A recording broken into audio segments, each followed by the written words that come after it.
which will mean that if Chris Scott remains open, he could be in contempt of court. That's a criminal offense. And so a bench warrant could be issued for Chris's arrest for the crime of making a living. Rebbel News has a lawyer working with Chris Scott. Ready. Ladies and gentlemen, welcome.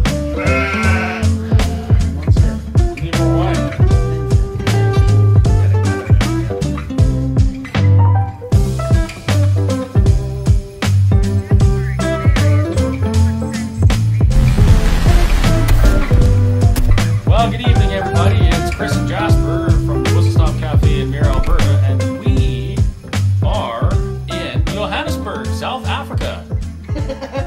Ladies and gentlemen, welcome. This is the Common Sense Talk. My name is Jasper and you're watching CommonSenseTV. And in the Common Sense Talk, I'm always inviting a special guest who has done something great. Most of the time not allowed to talk, but in this case the guy next to me invited himself.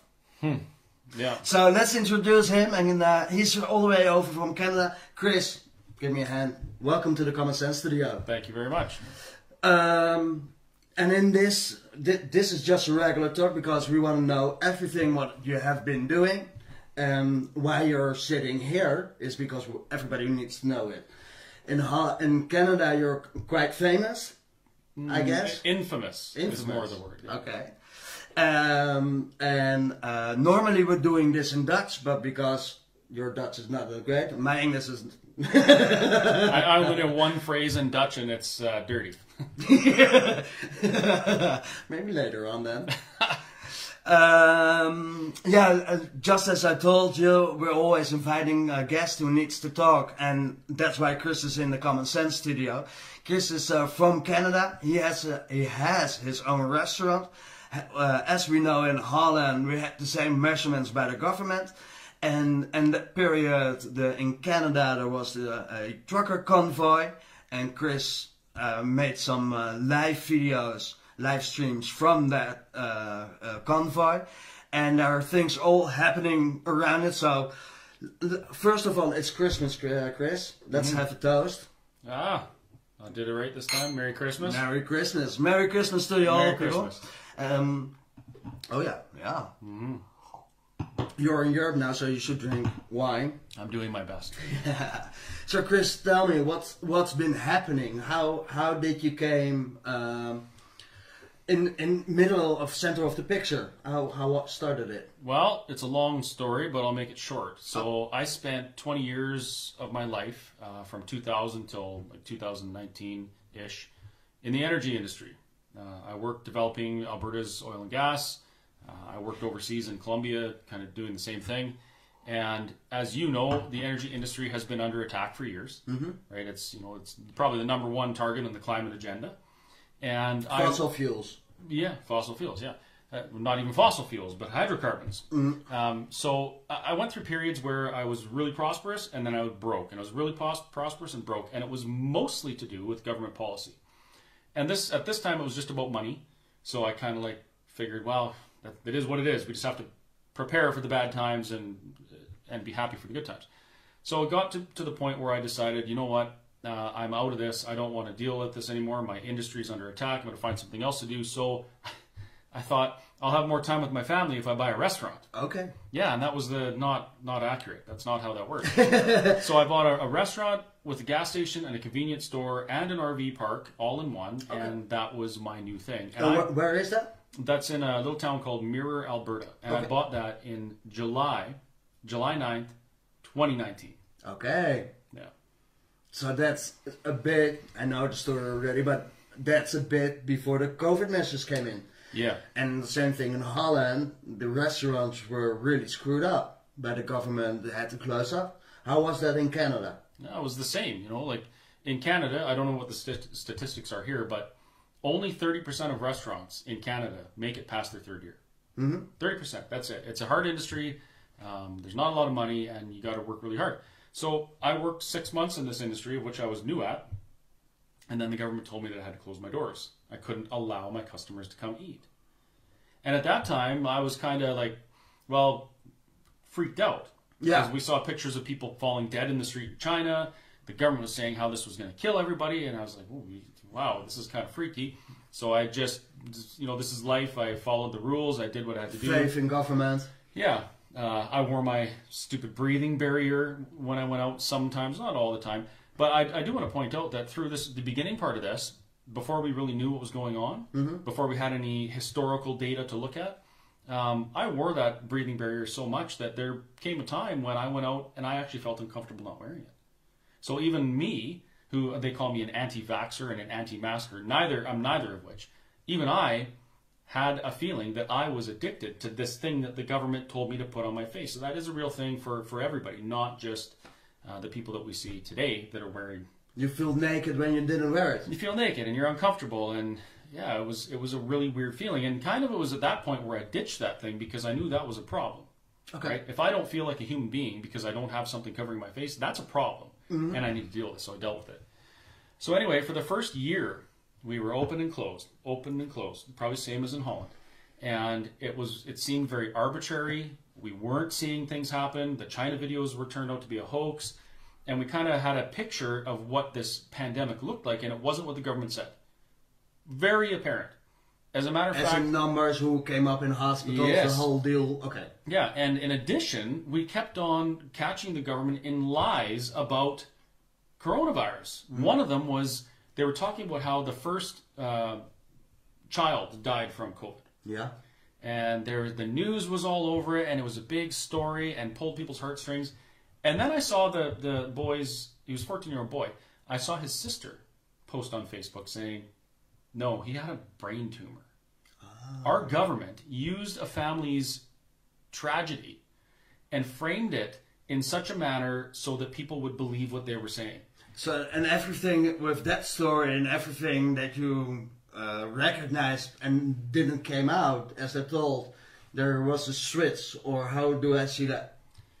Around 6 months after is when I really got an idea that this was totally wrong. And really, it started, the first 2 weeks, I was actually posting, hey, be careful when you go out, if you're sick, don't go to the grocery store and touch something, because an old person will touch it and then someone loses their grandma because you got sick. So I was...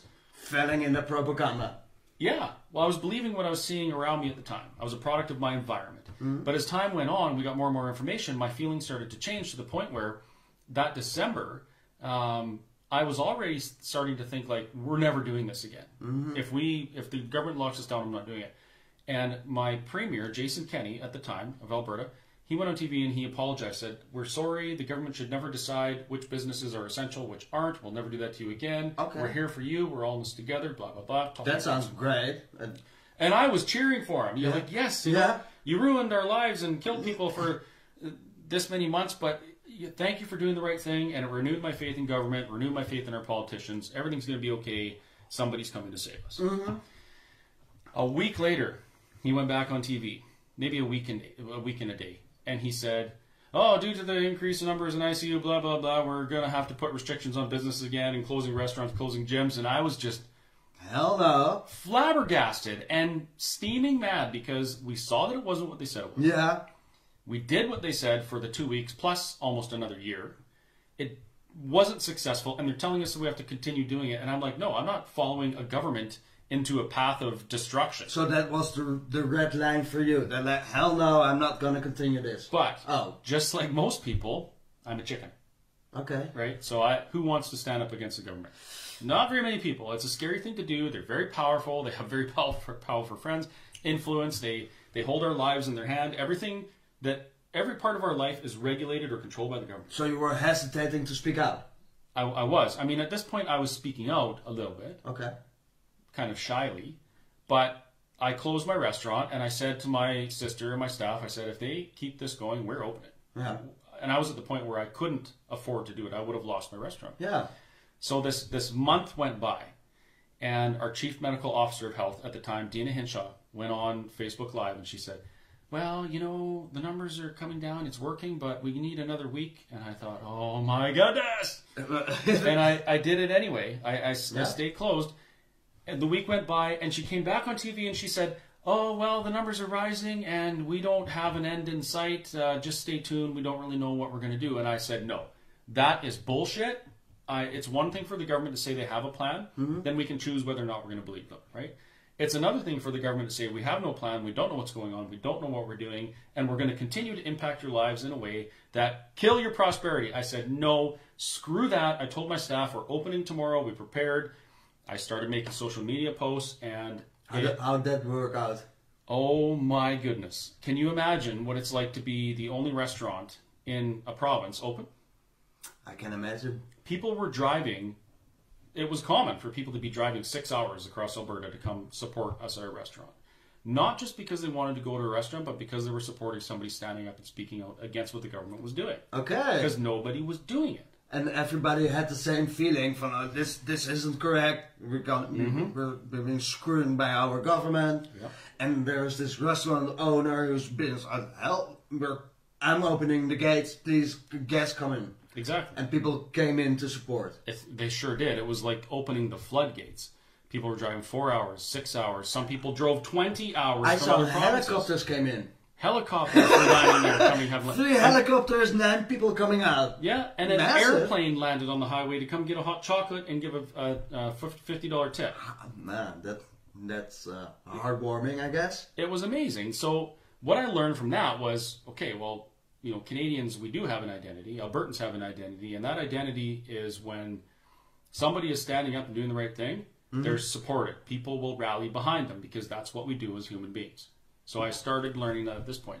Another thing that happened was because of the damage that had been done to everybody for the previous year, a lot of those people who had horrible stories of adverse effects of the restrictions themselves were coming to me because I was I should say I was one of the only ones that was standing up. There's a gym owner, you should look it up. Rebecca Ingram is her name. Right. She's actually the landmark case in Alberta right now over all of this stuff. Okay. She opened her gym and said, screw you guys, we're opening. We're going to have a workout to be fit. Yeah, if it's about health, then let's focus on health, right? Anyway, where was I? People came in from all over the place to support you. And they started sharing their stories. And you've heard the stories. By now, lots of people have heard the stories. They're heartbreaking. Yeah. Things that did not have to happen had the government looked at this in a holistic context instead of just micromanaging this one thing. It's like the climate crusade. Yeah. The only thing that's important right now is we must be net zero at all costs. And we've seen the costs. We must eliminate COVID at all costs. And that for me was what costs are all costs? Like, is it okay if we break up families? Is it okay if we kill people? That's what I meant. Yeah, is it okay if old people die alone in the nursing home or just give up because they've been locked in the room for a year and a half? Yeah. What costs are we okay with, and how can you say at all costs? So yeah, I heard those stories, and I had some conversations with close friends and my family at the time, and I had said, like, we can't stop. We cannot stop because there's so much riding on this. It's way more than just my restaurant, way more than my business. And so there came a time where I had to weigh the pros and cons, and I had to accept the fact that my restaurant was so insignificant, my business was insignificant, my income was so insignificant that I had to put it on the line and risk all of that in order to try and do something, to give other people the courage to do the same thing so we'd rally together and fix something. So I never stopped. The cops came all the time. Mm-hmm. The health inspectors came all the time with the police. I wanted to ask you, because if you're going against the regulations, you get some authority over in your restaurant saying, "Hey, Chris, this is not what you should do." Yeah. How many times did it come in? I lost count. Yeah. They were in there all the time. And it's 4 times, 3 times, 10 times? Probably 2 or 3 dozen times. Here we are. A lot. And yeah, there was... And the funny thing is, the contravening the Public Health Act, which is what I'm charged with, is the same level as a speeding ticket. It's the same level as, like, jaywalking or... a minor thing. Littering, yeah. It's a ticket. And the amount of enforcement that was spent on me and others doing the same thing in my province was likely enough to feed all of the homeless in Alberta for 3 years. They spent millions of dollars. So there was lots of enforcement coming up. telling me, you got to stop or we're going to do this. And I'd say, I don't care. Do what you got to do. You're wrong. I'm right. Yeah. And it came down to the health services in Alberta, Alberta Health Services, showed up one morning at 5:30 a.m. when I wasn't there. And they put a chain on the door of my business. And there's a video of that. Locked it. Locked it. They seized my business. It's interesting to note that they didn't allow me to secure the business before they did that. And I was broken into, and I lost, I don't know, probably $10,000 or $12,000 of cigarettes out of my store, plus a door, plus, you know, all these things. But anyway, so they seized my building, and it was locked up. So now it was, okay, well, what do I do? There's not much I can do. I could cut the lock off, go to jail, or I can fight this through the courts. I chose the courts. Maybe that was right, maybe it was wrong, but that's the path I took. And I took a little bit of time to relax, catch my breath, because now I didn't have a job, right? And actually, you know what? No, that's not true. When they chained the business, I spent the next 2 weeks barbecuing and cooking outside. People showed up, they brought propane tanks, and they brought food, and we just set up a restaurant on my patio, and we started doing burgers. If it's not inside, we're going to do it outside. We did it outside every single day, and the health authorities continued to come, and they'd show up, and they're just like, what the fuck did you what do now? What are we going to do next time? We don't have those rules. Yeah, so they were pretty upset with me. They're pretty upset. And the timeline's getting blurry now because so much has happened since then. But it worked. But this was the start that Chris came out and said, listen up, this is wrong. The authorities came over at the floor saying, Chris is a bad guy, you should close up. You should sit at home, watch telly, and do exactly what our government is telling you. Yeah, and they went on the news and they called me a rebel and a scofflaw, and they said that I was a super spreader and I was causing harm to Alberta. A judge, in his verbal submission, and I should call it a submission because he was entering evidence, he said that I had caused irreparable harm to the people of Alberta. With zero evidence, there wasn't one shred of evidence that I ever harmed anybody except for the ego of the government. Yeah. So the government was saying these things about me, and they turned a lot of people against me. There's people in my province who literally want me to die. There's one person in my hometown, used to be a friend of mine. They were supportive when I first got the restaurant. And she said to some other friends of mine that I should be drug out into the street and shot because of my beliefs, because of what I was doing. And instead of, in difficult times, a government should bind people together instead of rallying them up. Yeah, but they turn us against each other. So we forget who the real adversary is. Yeah. I keep on doing this, it's probably in the microphone. Don't worry about it. So somehow in all this, my business was chained shut. Yeah. And restaurants were opened again for dine-in services in that period of time. I was chained shut for 6 weeks.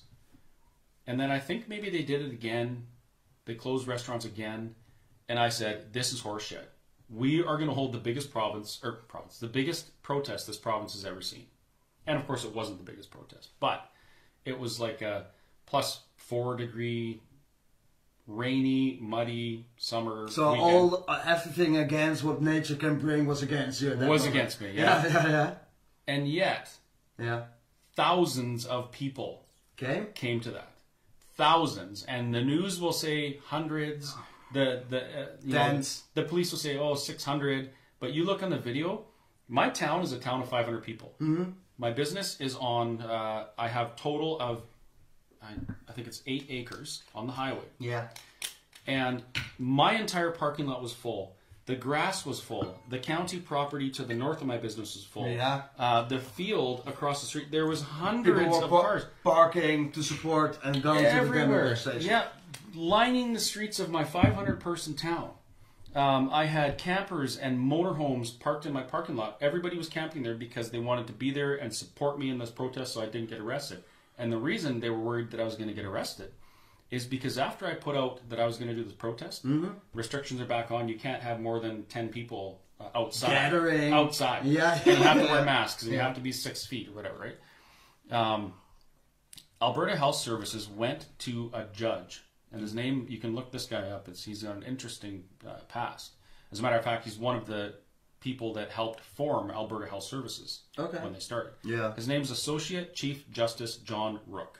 Okay. And he's lovingly referred to now as Rook the Crook AHS went to Chief Justice Rook and got an injunction against me that said I couldn't organize, promote, attend, or incite any illegal gatherings. But is it illegal? Because in the Dutch law system, that's one of our basic rights. How is that in Canada? To protest? Yeah. And peacefully assemble. For gathering, it doesn't matter if it's for a football, soccer club, or for a church, or somewhere on the street. Yep. Gathering is a gathering. So we're protected in 3 ways in Canada, or at least we thought we were. Yeah.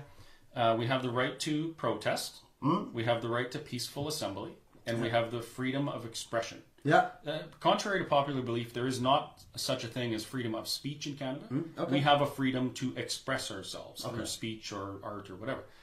Anyway, those 3 things, those are my constitutional rights. And my opinion is, if you're going to try and take my constitutional rights, you better damn well go to court and prove that it's justified beforehand, because I'm not giving them up for anybody. I don't care if you're a policeman, a judge, a lawyer. I really don't give a shit. Those are my rights, and you're not taking them. Cool. But they took them from me. Yeah. So they went to this judge, and they got this injunction, and the injunction, get this, it said the respondents, I think it's called, was John and Jane Doe in Alberta.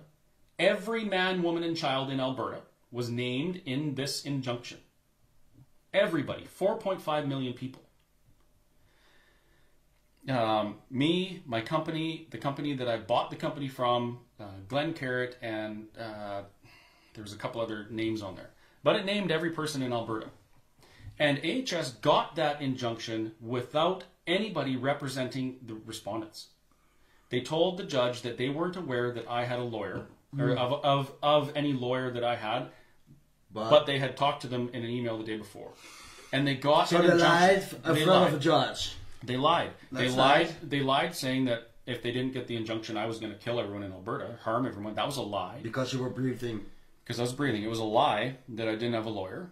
And yet, this judge signed an injunction and put this on everybody. So anybody who had more than 10 people in their home could be arrested and go to jail at this point. So this was big news, international news.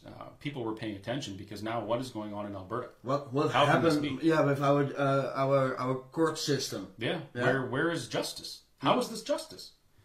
So that happened, and I said, well, how can I do this legally? Because I didn't want to go to jail. If you think about our basic rights, there must be a law that you can speak up to this kind of things. Well, unfortunately, in this case, there wasn't for me, or at least they ignored it. So I did I shouldn't say the best I could. I took steps to try and follow the injunction. Yeah. I pulled my advertising, which also made it so less people came. Yeah. I told people that were coming that, hey, you got to follow the rules because of this injunction. I don't want anyone arrested. I want our message out, but I want to do it lawfully, and I want to do it peacefully. Mm-hmm. So I took steps to try and follow this stupid injunction. Of course, it wasn't successful because so many people were there. We had speakers from all sorts of speakers who were involved in the freedom movement. Yeah. Brought a big stage in. We had bands. We had Adam Skelly from Adamson Barbecue in Ontario. Look that name up. He's the guy that did this in Ontario with his barbecue place. Okay. Said, I'm not complying. They chained his door shut. He went in the building beside it and took a axe or a sledgehammer and broke through the wall and went in his restaurant and started cooking and flung doors open. And he was arrested by police on horses that trampled protesters. So anyway, he was there. Everybody in the freedom movement was there, and it was awesome. It was an amazing time, even though it was rainy and miserable and muddy. But alas, on that Saturday, May 8th, I got a phone call from the chief of police, who was there. And I had told him that morning, listen, if you got to arrest me, phone me, and I will come and have a conversation with you where there's not people, because I didn't want anything bad to happen. Right? Okay. So he phoned me, and I went and got arrested. But you wouldn't believe the amount of police there. Yeah. There was, there had to be, I don't know, 20 cop cars. There was probably 40 police officers, body cams. They had the great big drones flying around. They had buses and I think 2 or 3 more dozen police cruisers lined up in the next town. They had riot, it was insane what was going on. Overpowering. Way overpowered. Yeah. So many police, and they've all got their body cams and they're videoing. And anyway, I got arrested, went to jail. They left me in the drunk tank for 4 days, which is not right. No toothbrush, no contacts, no change of clothes, no anything. Lights on 24 hours a day. I'm like, what the heck's going on here? What are they trying to do? But anyway, my only regret through this whole thing is I signed release conditions saying that I would follow the rules to get out on bail. I wish I never did, but at the time it was what advice was given to me, so I did. Anyway, so that's up until I went to jail, and since then I've been activist, advocate, in court. Like it's been bonkers. And now here I am in Holland. Yeah. So, like 9 or 10 days ago, I received a message from Canada. Hi, I'm Chris. I'm coming to the Netherlands. I'm at the airport. And at 10 o'clock, 11 o'clock the next day, on Thursday, you were in the airport. And I live close to the airport, so let me pick you up and bring you to the hotel. And you were telling me, I don't have a hotel. So Chris was sleeping all the time here, except you went for a couple of nights. To Friesland. Yeah. You closed our relationship and you went to somebody else. Yeah. Sometimes you just, if you love someone, you gotta let them go. So, and then you came here, but why you wanted to come to the Netherlands? For what? Because I watched what the Dutch people were doing when we were in our convoy in Canada. What did you saw then?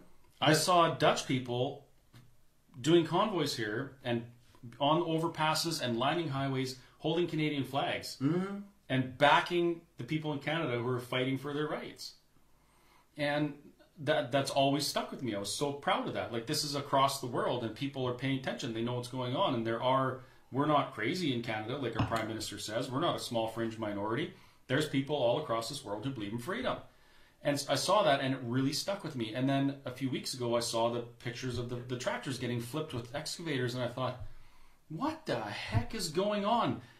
Netherlands, they're a democracy. They're a peaceful country. They barely even have an army.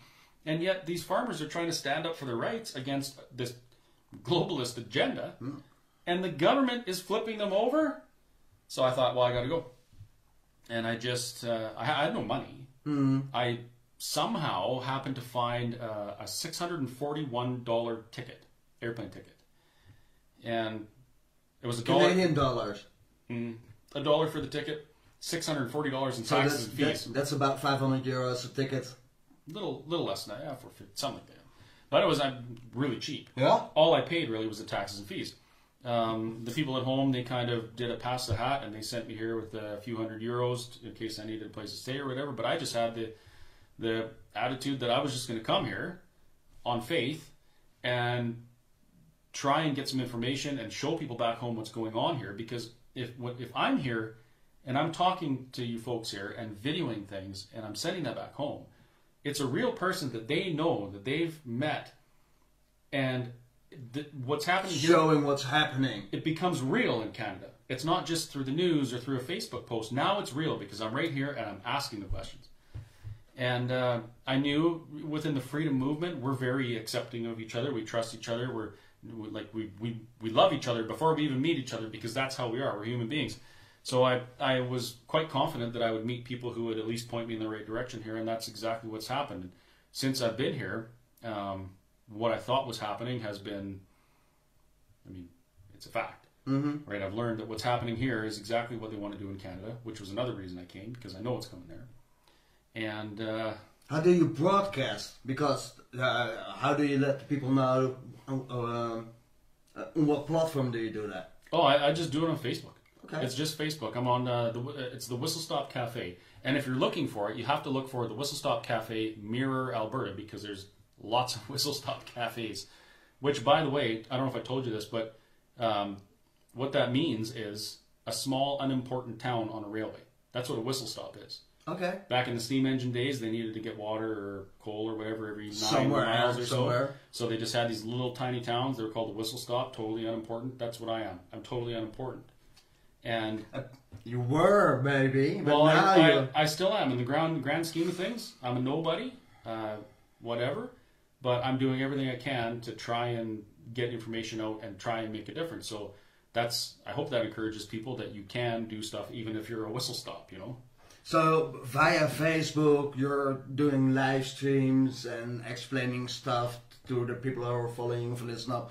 I found out this and this and this, for example. Exactly. Yeah, we try and do some, have some viewer interaction. It's hard though, of course, because it's hard to read the comments on the thing. On small screen. Yeah. Something I should point out, and I fail to do this all the time, but if I hadn't had another organization come and help me and stand up for me, I wouldn't have lasted a week. Which organization was it? That was Rebbel News. That's a Canadian platform. Yeah, Canadian. They say alternative news, but I don't think it's alternative anymore. We're saying CommonSenseTV is the alternative news. That's, I guess, that's what the general public is using. I rather use the new news or the extra news, because the mainstream media is just this narrative story, and we're bringing the other side or the extra side on it. What you're supposed to know to have the whole story and make up your own opinion on your own mind, and on that your own choices. And when you've been totally informed, then you can make the right choice. Exactly. Knowledge is power, and if you're confused, you lose. Yeah. And that's what's happened in the last 50 years to us. We've been confused about everything and we lost. In Holland, there are several platforms. Common Sense is not even the biggest one, but we're growing fast. And there are several. You've been, during your stay in Holland, you've been in the studio for one of the biggest platforms. But we're growing really fast, and that's the only way. It's not that we want to have this or we want to do this, but we think it's necessary, and we're doing this for our viewers because they want to know what's going on. And we're the new media, we're journalists, we're able to speak up to the informers next to the ministers and listen up. We've got some questions. We're going to case courts and speak to them from. We want to put a camera in it because we want to show that the justice system isn't what we thought of, and we're putting it on camera and showing it to the people. We're going on the street and asking people what's their feeling and how they're feeling and what they want to see as their future picture.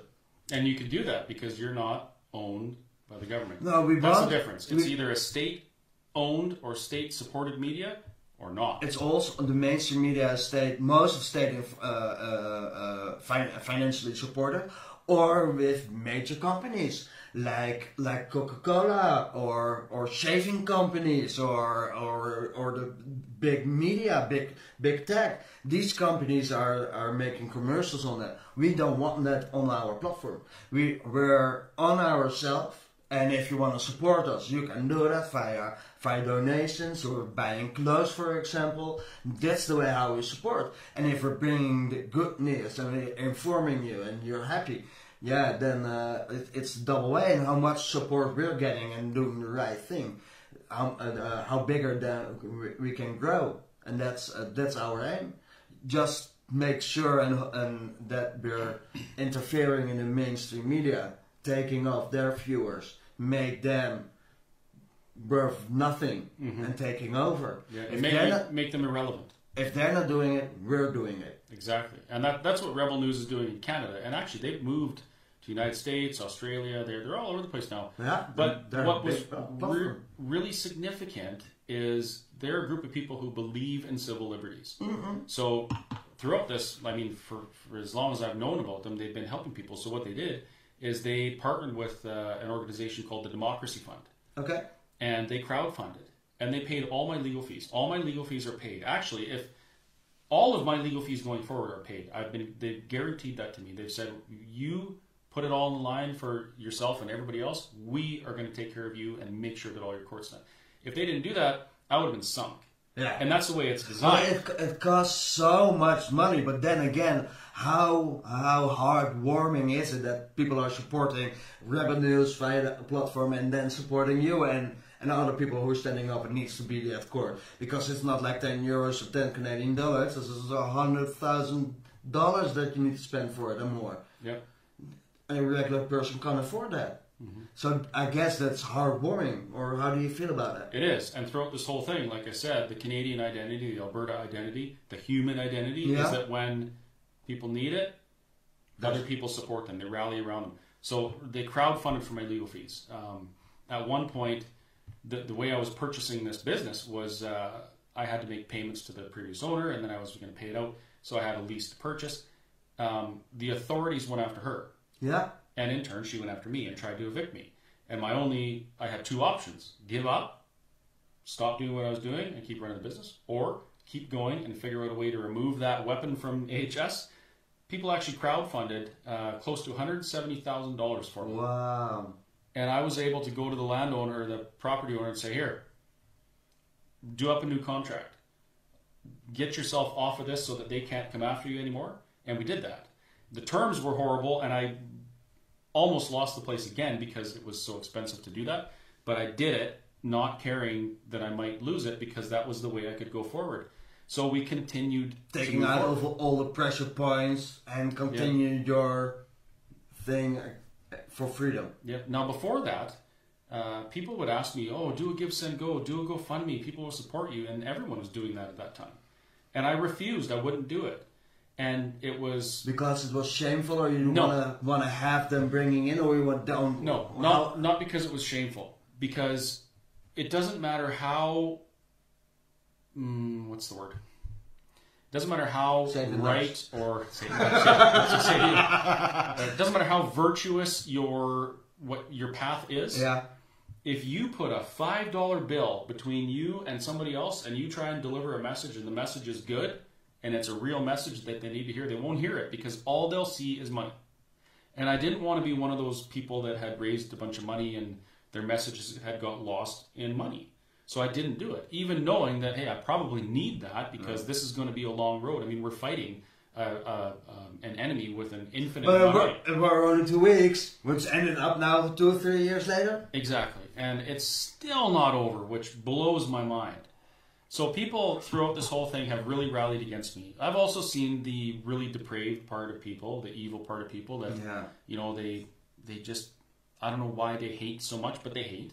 I felt it. I continue to feel it. They're miserable people. They're missing something in their life, and they project it on freedom people, I guess. Yeah, or they're so misinformed that they're unable to make a proper decision on what they should support, right? That's another thing. Which is why I've always, not always, but why my path has taken me towards education and information.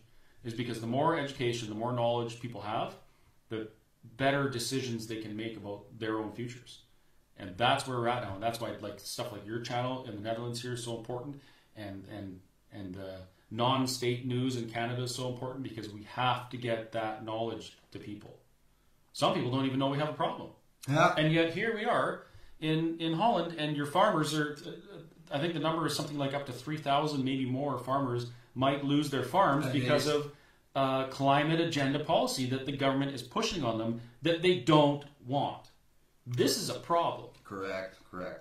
Let's go over to your journey to the Netherlands. You came here. What have you been expecting, and how was the Netherlands treating you? It's been amazing. I didn't really know what to expect. I haven't really traveled abroad much. The only other place I've been is Colombia, and it's obviously quite different. Yeah. But it's been awesome. I'm really grateful that most people here speak English. That's nice. And what I've found is, if I don't hear the accent, I'm in Canada. It's just the same as in Canada. We have the same problems, the same solutions.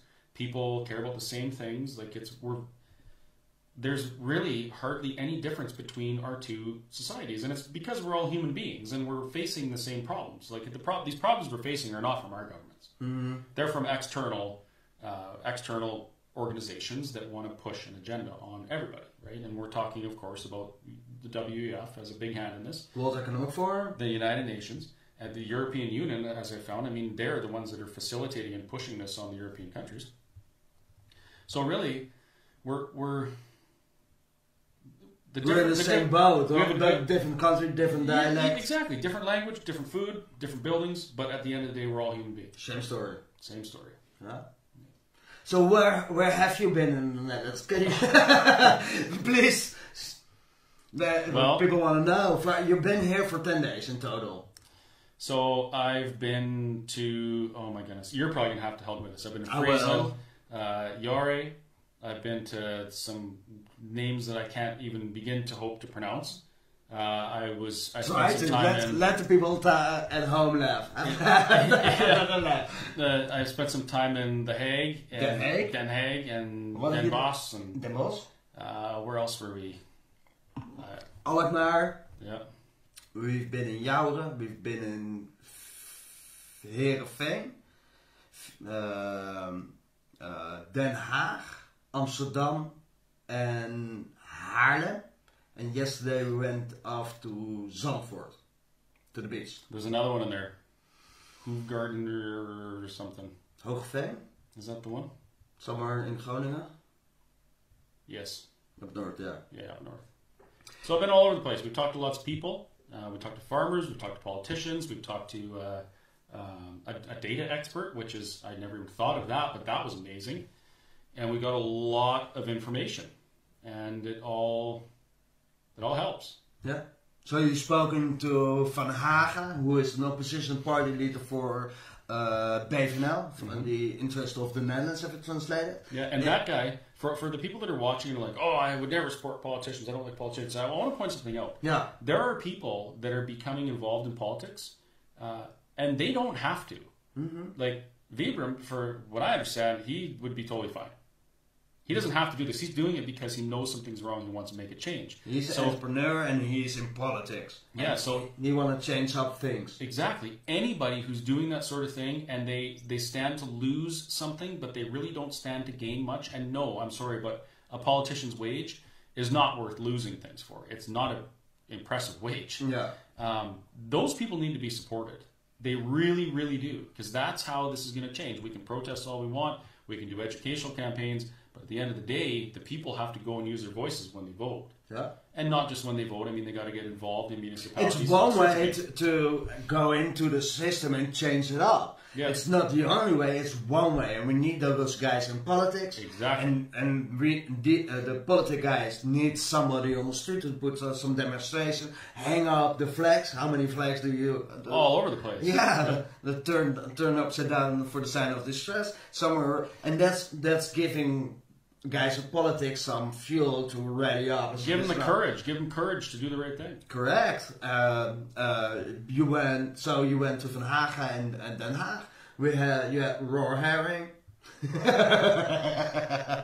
Not a fan. No, it's nasty. I think it's not nice. And then you went down to Den Bosch, where big farmers' protests came in. The government wants them to remodel sheds where the livestock is in there. Yeah, they want them to upgrade the floor in their barns again. Now get this. What they're asking them to do, right now in the dairy farm, when the cows make their waste... Am I drinking fast or what?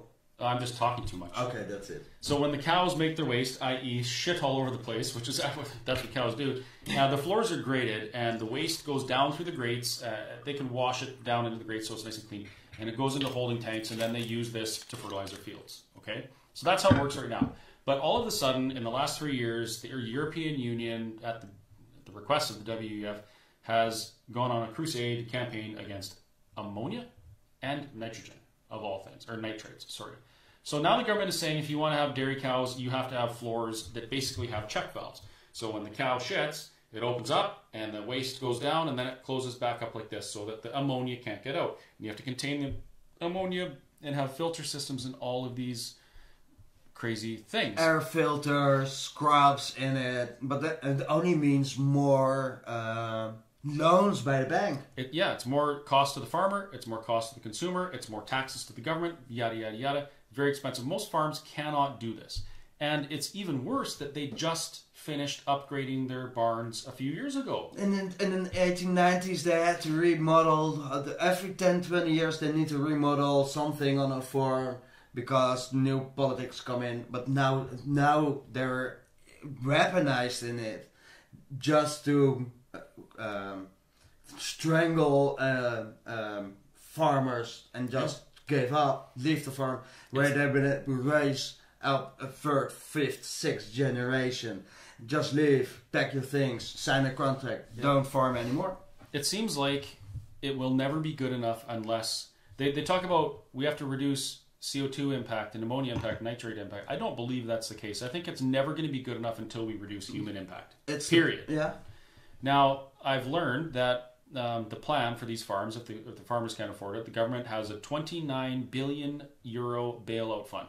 So if you're a farmer, you can't afford to upgrade your farm, you come to the government, you say, this is crap, I can't do it. Oh, don't worry, it's okay. We got you. We're in this together. We'll buy your farm. Yeah. And it's not probably what you want, but we're going to buy your farm. You have to sign here saying that you will never be a farmer again. Ever. Yeah. You cannot farm in the Netherlands anymore if you do this. It's like the Canadian mortgage buyback program. Basically, you go to the government, you say, I can't afford my mortgage anymore. The government says, don't worry, we got you. We'll buy your house for you. And the only catch is you have to now own nothing and be happy. You can never own a home again. That's a way to get property rights away.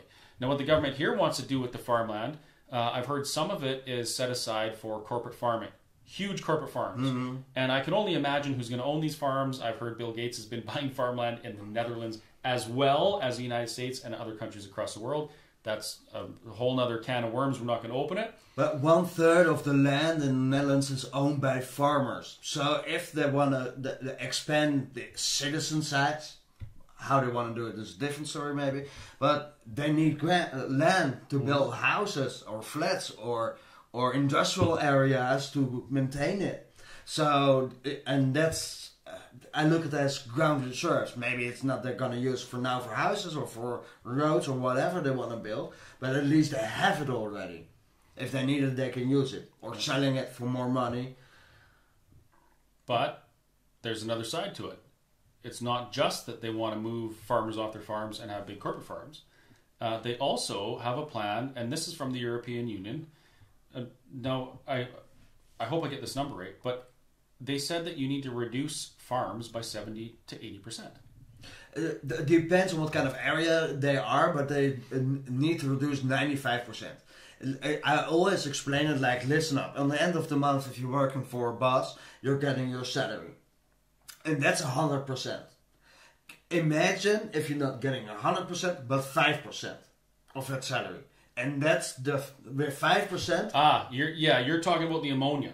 Yeah, with them, for example. But it's for 5% of your salary, you can't pay your house, you can't pay your children, you can't buy food anymore. So that's the only option is to give up. And that's the same thing with the farmers.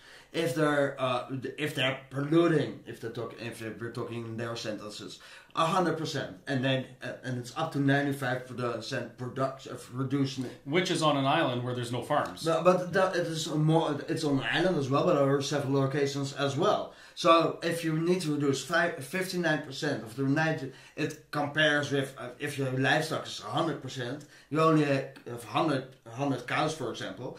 It reduces to 5% cows, 5 cows. Yeah, and you might be able to make up 5% with some modest improvements, but nothing that's going to save you. No, and with that 5%, that you can't earn enough income, so you will be bankrupt. Exactly. So, and that's another incentive of the government to put pressure it on. They're squeezing farmers out. They did it with fishing, and we'll talk about that in a minute. They've done it with sheep farmers by protecting wolves. And we'll talk about that in a minute. They've done it with dairy farmers by telling them, and chicken farmers by telling them they have to change their barns. They're pushing them off their farms. Yeah. And this is a different metric, what I'm talking about. I read something about the European Union saying that 70 to 80% of the farms need to be returned to nature in order to meet the Sustainable Development Goals. And we're seeing this in Canada as well. The government's not coming out and saying, this is what we're doing. They're thinly veiling it behind other initiatives. Like in Canada, it's we need to take this land, this big piece of land, and make it a federal nature reserve because of the elk. We need to do that. Yeah. But really what they're doing is they're trying to remove human impact from 70 to 80% of the land. And I don't know about you, but we need that land. Yeah. We need to feed people. People are already starving. Right, we need to use that land. Not only do we need to use it, it belongs to us. It's ours. But then again, you don't touch somebody else's property or things that they own. It's not yours. It's not the government. It's owned by the person who has worked his ass for it to earn it. Yeah.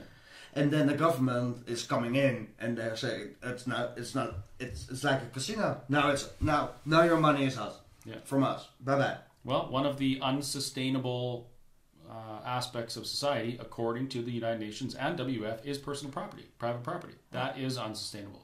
It doesn't have a place in the Build Back Better. It doesn't exist anymore. Correct. So that was for the farmers' protest down in Holland in the south, and then Bosch.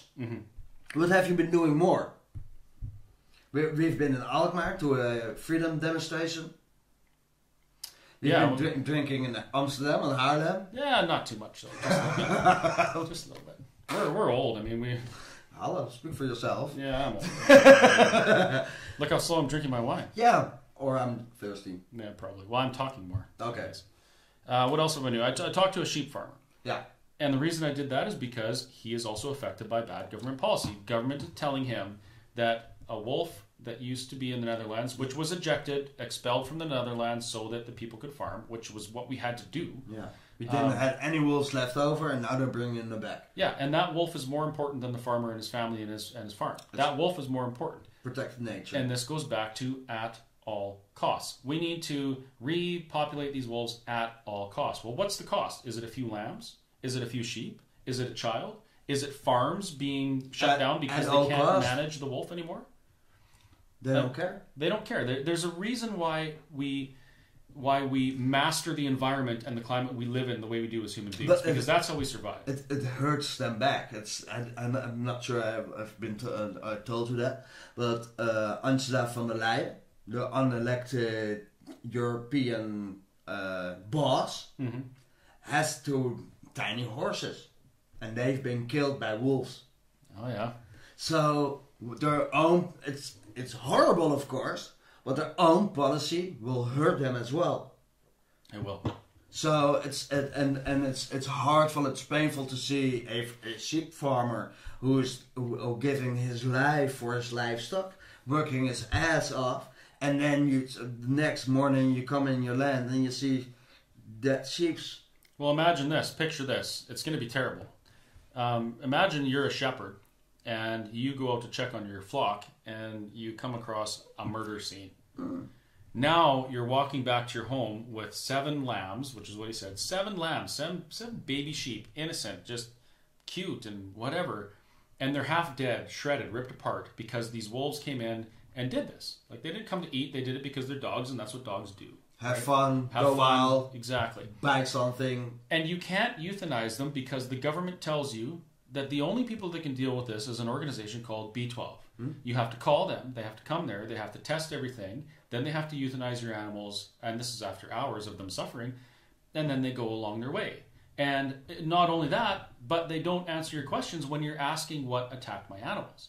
Because the farmers want to know, is this the heritage wolves that belong in the Netherlands or were from the Netherlands, or is it some hybrid wolf that we're not concerned about? Because they believe in protecting nature, they believe in managing nature, and they want to know, but they won't tell them. Yeah. And then I asked them, well, why don't you guys get the test done yourself? Test your animals, find out what kind of wolf DNA it was, and then go from there. It's illegal. Yeah. They won't tell them. It's top secret. The government won't tell them. Yeah. And maybe it's a conspiracy, maybe it's not. But in this case, I think that it's important that if the government is telling us they need to do something for a specific reason, that they're open and transparent about it. Yeah. Right? We should know, and we should be involved in the conversations, because those farmers, those are the ones that have developed the land. What we see in all over things is we need to give up our individual right. We need to give our passport, digitalize everything, tell everything to the government, what we own or how much we spend on whatever, and the government itself declares everything a secret. Yeah, We're not telling you. All to the point where the impact of human life is mitigated from the planet. Let me make sure the government is here for us.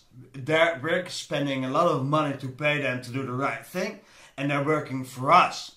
They need to implement they should maintain the roads and make sure the lights were on the roads, but don't interfere behind the front door. That's our life. And we're not working for them. They should work for us. And that's why it looks like, and we see it all over the place, that we need to work for the government.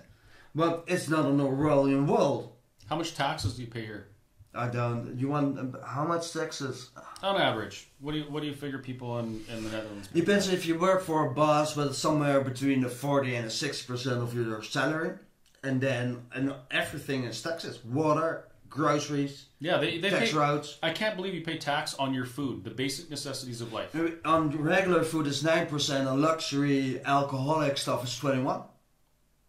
It's included by the price at the cash register. Pay up. So I'm gonna say, you work for the government. I feel like that's the way it's going. I feel like a broken guinea pig. You know, some saving where you can put up all your coins where you save some Piggy bank. But yeah, like a broken one. That's what I feel. I feel like a wallet to the government. That's when I was an entrepreneur. You're not maybe you see that. These are all the blue envelopes, and every envelope is a tax check by the government. Not a check, a bill. A bill, and you should pay them within 2 weeks, otherwise you got a fine. And the amount of money that I'm spending, and I was an entrepreneur, a restaurant entrepreneur. It was great. I get 20 of this each week, so it was each month. It's madness. So the cost of living in Holland is really expensive, but yeah, it's a bit. My father and my grandparents worked their ass off to make this land such beautiful as it is. So I won't let them steal it from us. I won't. Neither will I, because it doesn't really matter if we're in the Netherlands or in Canada. We have the same rights as human beings. Mm-hmm. And those rights include the right to own property, to have things, to work, enjoy the fruits of our labor, and if you work hard, you need to have something left over, yeah. as in time, money, or. And we shouldn't be reduced to picking up the crumbs of what's left, right? You've been giving me so many examples of what the government here has done in spending money poorly. I could do the same thing about Canada. They've been allowed to run. The wolves are in the hen house, so to speak. Yeah. And they've been allowed to be in there. Literally. We don't. Literally. We don't have much left, and there's no reason that we should be paying. In Canada, 65% of our income, on average, as a Canadian, goes to the government in one way or another in our lifetime. 65%. There is no reason for that, and it actually makes things even worse because if we. And here it feels like every euro that you earn, 90 cents is going to the government. And it may very well be like that. Mm. But the problem is, it reduces our overall prosperity way more than people understand. Because that money is going to bureaucracy, and they're paying themselves decent wages, and there's a lot of them. It's working its way around. Even when you're having a family, want to try to have a family, a child costs a lot of money, and every child adds up. Mm-hmm. So if you want to have a big family, yeah, you have to earn the money to support that. Yeah. And it's even worse because at one point, Europe had a lot more industry here. Mm-hmm. You guys did a lot more here, and now it's overseas. Same with Canada. And the reason for that, in my opinion, right now, minimum wage in Alberta is $15 an hour. Mm-hmm. Same about here, 12 euros. I would say the median wage in Alberta is probably about 70,000 Canadian dollars. If we're paying 65% over, the course of our life of everything we do in taxes, fees, regulatory administration bullshit, that means that we really only earned like $25,000 in a year. Now, in order to meet our needs, we can't exist on that. We have to make more. So our wages have to go up, which makes industry unable to compete on a global market when it comes to manufacturing. So our manufacturing is done in India, in Mexico, Indonesia, all over the world. China. Yes, in jurisdictions where they don't charge 65 or 70% tax. Or government is supporting them. Yeah, so we lose our jobs, we lose our prosperity, we lose all these things. Intelligence, but know-how. A certain group of people get rich. In Canada, we have 1 million federal workers. 1 million people work for the federal government in Canada. That's one person for every 38 people work for the federal government. Now you pile on provincial governments, municipal governments, and all the little organizations. It's like 1 in 11 people. 1 in 11 people are in governance. So a minimum of 10% of our wage has to go to that. And it's actually more because the average wage we make is much less than the average wage they make. So probably closer to 20% of our wages is going to pay other people who are supposed to be doing things to benefit us. In the Netherlands, we're almost now at 18 million people. There are in total 4 million people working for the government. And only 6 million Dutch citizens earn the money to support everybody in the Netherlands. Holy crap. This is a problem. It is. We want to have a smaller government. Less interference, less rules. And we have that. But Wieber Verhagen told you how many people we're getting every month, every year, every month, 10,000 more state employees. For what? If you cut away everything, all of the issues that we talk about, doesn't matter what it is, COVID, health measures, farming practices, everything, and you just get right to the very core of it, and all you're looking at is math. Mm-hmm. Just math. Is it reasonable or sustainable to have 6 million people working and earning an income and 4 million people sucking on the government tit? Of course not. Of course not. It isn't. And the only thing is that they're loaning more from financial institutions, which are not the bank, but the companies or whatever. I'm going to translate that. Borrowing from our children's future. That's it. It's we're breaking in their guinea pigs, and how much we're spending, how much lesser and fortunate they are. So in the long run, when COVID came in, it's like maybe a half year, 10 months, but it's taking way longer, of course, and that we recognize that after a half year, everyone, this is longer fight than we anticipated. And then you see how much we let go already in the last decades on rules and regulation because we were asleep. But now is the time to fight. It's not fist fighting, not to fight back. Yeah, because now we've let it get to the point where we don't actually have our rights anymore unless the government says we do. And then, I hate to say it this way, but the beautiful thing about the COVID time is that it forced people like me and people like you and millions of other people to open their friggin' eyes and look at what was going on around them.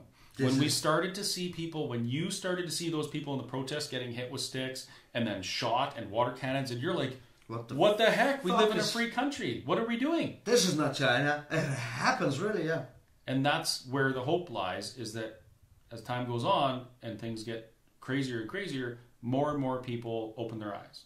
And my hope is that enough people open their eyes and get involved to make a difference so we can change this, because we have two options. Democracy. Democracy is not perfect, but it's what we have, and it's pretty damn good, as long as people are involved. We have democracy or not democracy. Democracy is peaceful by its very nature. If you go against democracy and try and change things outside of it, I can't think of one instance throughout history where that's been peaceful. So we're at a crossroads here. Get involved in the best thing we have to this time, which is democracy, or don't, and roll the dice and see what happens. I want to go the democracy route.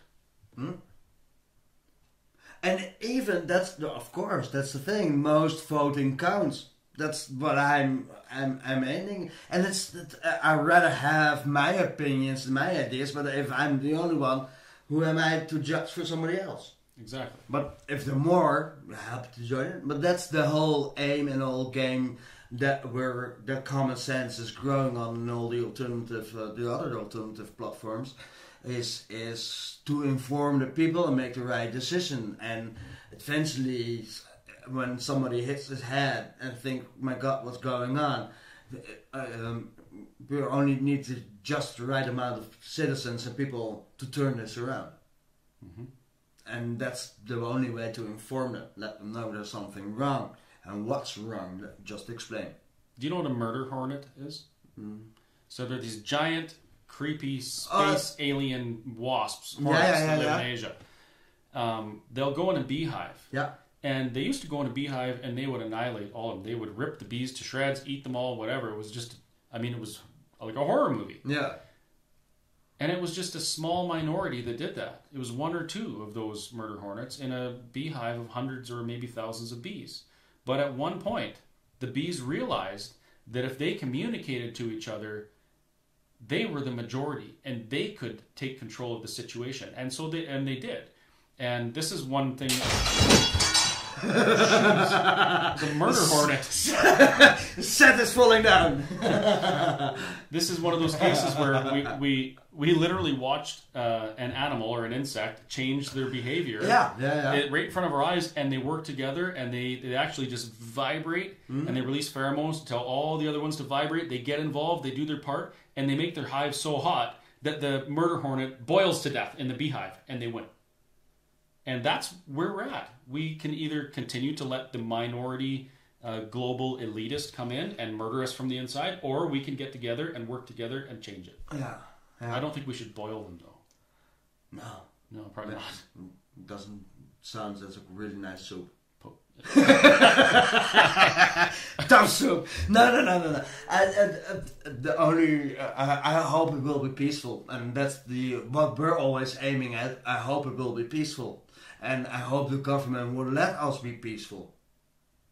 Well, all of the violence we've seen to date has been from the government. It is, and yeah. Both our countries. We've been called names. We've been thrown sticks at dogs, water cannons. Yeah, horses, they literally threw dogs into the crowd.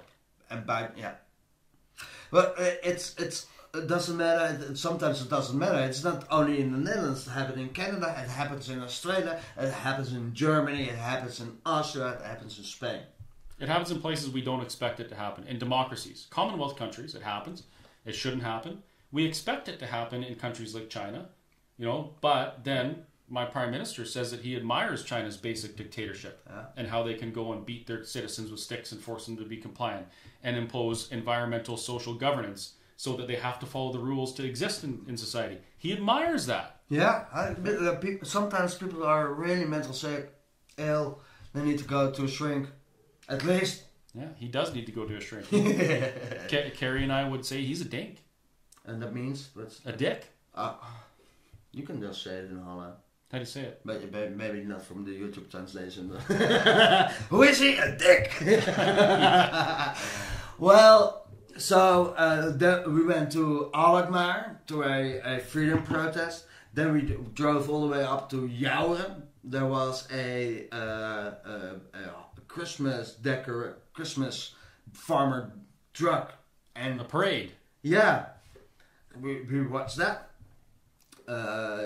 You went sleep somewhere else. Yeah, I was invited to who is now my friend. Her name's Erica. Her home. She's also got involved in this, and she's doing great stuff, journalism stuff. Erica is doing some great stuff. She has her own channel as well, and I made a lot of good contacts up there. Met her wonderful children. They're amazing, and I ended up in the. Sorry.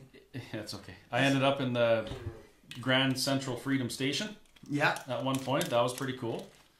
And so it's been a really good experience, a really good trip. And I hope that me being here will have some impact here.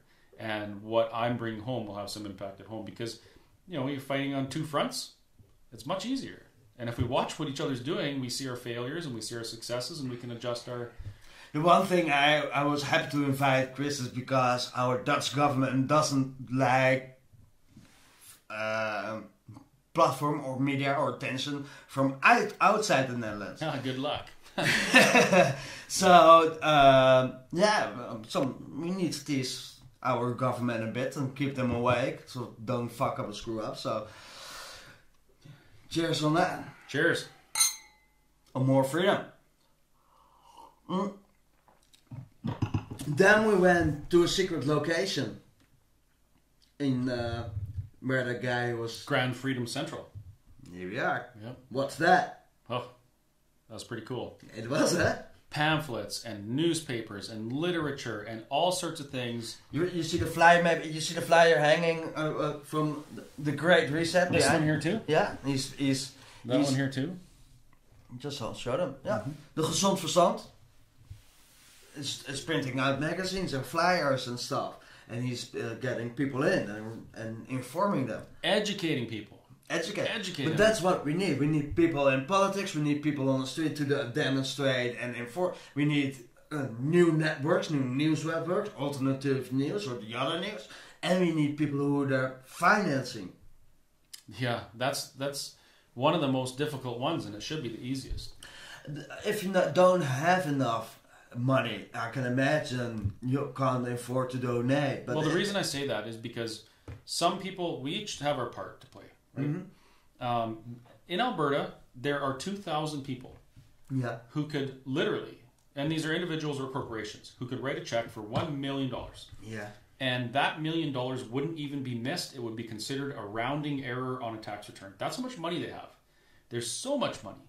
And they know something's wrong, but they just, maybe they don't know where to do it. But they could change the entire path that this whole thing is on, right? Make it easier at least. Yeah, donating to an alternative media channel or financing certain educational campaigns or whatever. Yet they don't do it. So that's another part of the education. Maybe they're chicken or scared of getting cancelled. Yeah, but that's a human decision to make. I suppose it isn't as easy to do as I thought. You know, like maybe they're worried about losing their business, losing their income, whatever. But on the end, you're losing the business anyway. And if you're not a former and standing in front of the line, you're standing in back of the line. But eventually, it's your turn against the wall or somehow. Yeah, or somehow get in with the. You know what I mean? Become the pigs at the table, the humans, right? But then you're making money off it. You're selling your soul. What? Well, we don't have to go down that path. We can. We're intent. I don't want to go, but still, and that's why I always explain we're a democratic country, and if that's the majority, so be it. Then I'm a lonely voice, but I know we're not. I know it's not, and when you see it in the numbers, how many people are going on our website. We see if there's a demonstration, it's massive, and it's growing. 125,000 people follow my Facebook page because of what I'm doing, and I'm nobody. Yeah, but that's a compliment as well, because you're doing something right. People want to follow you, or they want to see the train wreck. One of the two. I don't know. Either way, I'll be entertaining. Yeah, that's how you want to see it.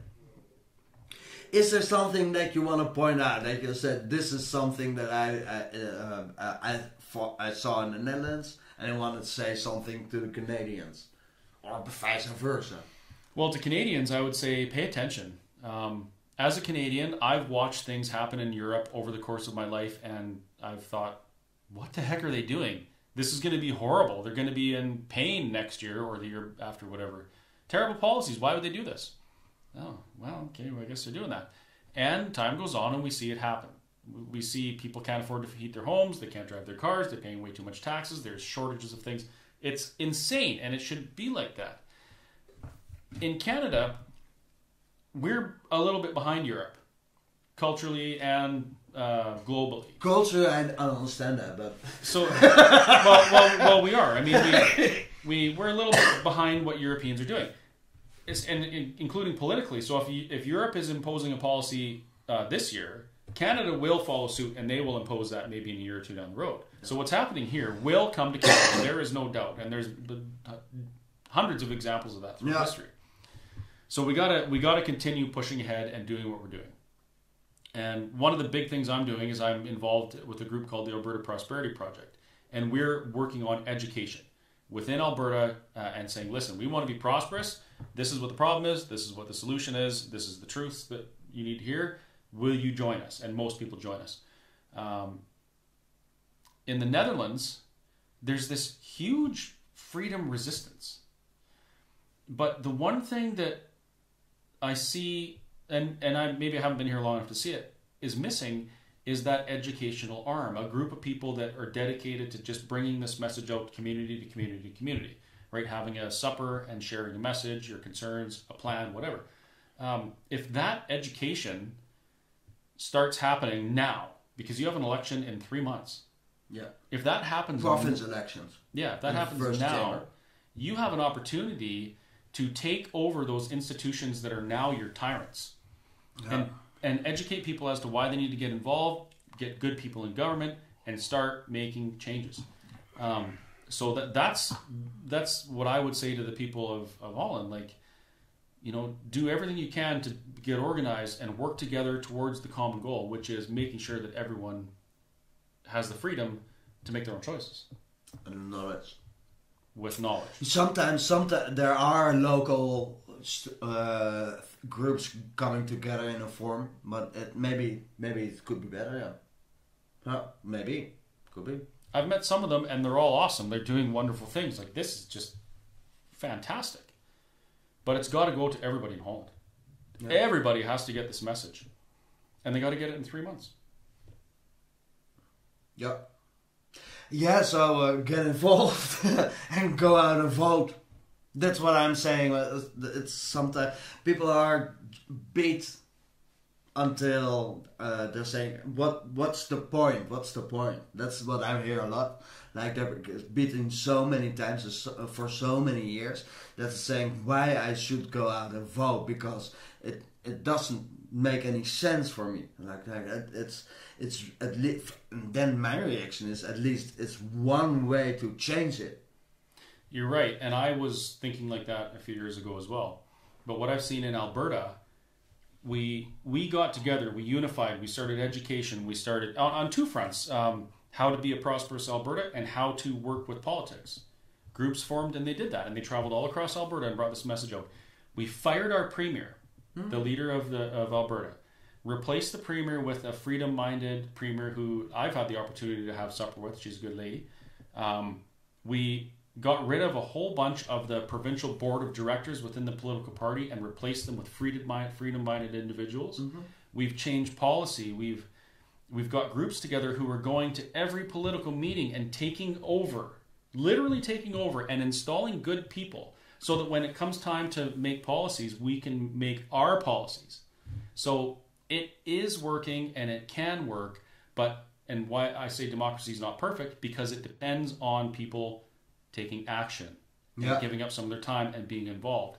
If we can do those things, we will win, because democracy, the majority rules, and the majority of people, it doesn't matter if you're in Canada or Holland, we want to be free, we want to live free, and we'll fight for that.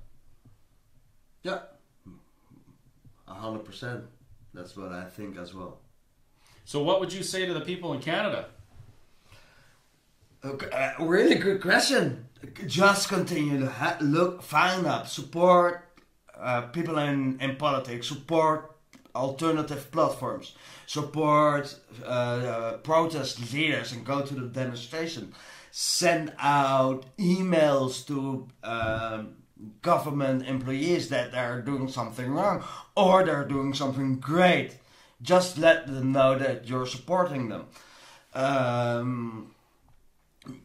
Just behind a laptop and giving a reaction is maybe not enough. And there are lots of options. Go out to a demonstration, financially support, go into politics, or inform, be a journalist to go out and what Chris has been doing. Just go out and do a live stream and tell your relatives, and maybe your following is growing.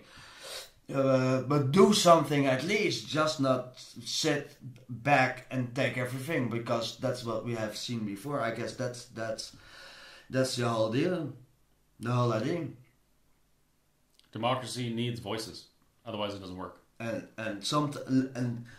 the other thing is, life is a bitch. It is. You have to make fun of it. You have to enjoy it, and you have to make something out of it. And it's always your choice. And if you want to do something good, make an effort. Exactly. I agree. That's what... Well, thank you, Chris. My pleasure. Thank you. I appreciate you accommodating me for so long. I really love to do that, and it was really fun to meet you and have you over here and to talk to you, and you were a really good guest, so... Thank you. Appreciate it. Thank you. People at home, if you found this really funny, give us a thumb up, share this broadcast. If you want to do something extra, you can go to jaspercsTV.backme.org. You can donate €5 a month or €5 and more at one time. And otherwise, just leave a reaction. If you want to support Chris, you can go to Facebook, the Whistle Stop Cafe, Mirror Alberta. Is there another way how they can support you? You know, that's pretty much it. I also have a web store for my business. Yeah. So you could go to whistlestoptruckstop.ca and you could buy a shirt, you could buy some gift certificates for my restaurant and give them to your friends, whatever. You know, the best thing people can do for small business is to support the small business by allowing them to provide you products and services. I will make sure the link is in the description. So and everything what we have been talking about is in the description.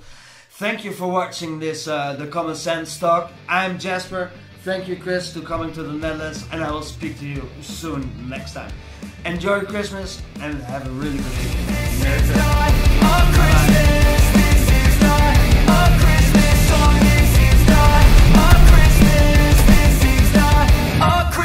The Christmas tree's on fire. No, I thought we were doing like some